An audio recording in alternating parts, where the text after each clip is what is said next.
जी तारा देह को मोटाई न चढ़े पिया, जब खनवे से पेट नहीं भरे पिया। तारा तो अच्छा न लगेला खाना थाली के, कि जब से ले बड़ा ये बनम तू स्वाद उठला लेके, कि जब से ले बड़ा ये बनम तू स्वाद उठला लेके।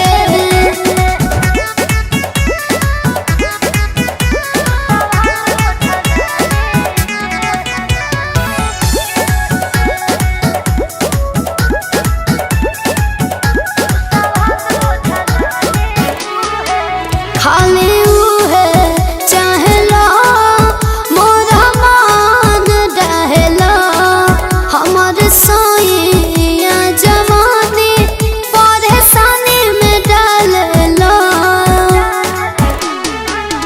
ना रहन सुधरल आदत बिगड़त धैल कोरा तो मोरा होम सिहरल। खजल तू तो बटोरी दही के छाले के,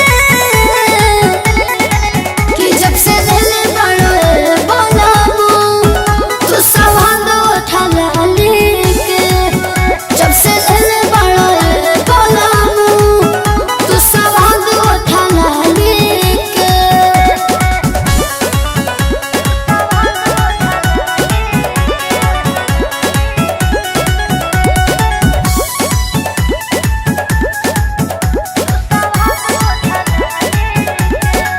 जब बात करेला देह के गात करेला, हमार राजा जी हो सजा और बात करेला। तो दिले डाले हो तो न खाले हो, बड़े हमके रोआ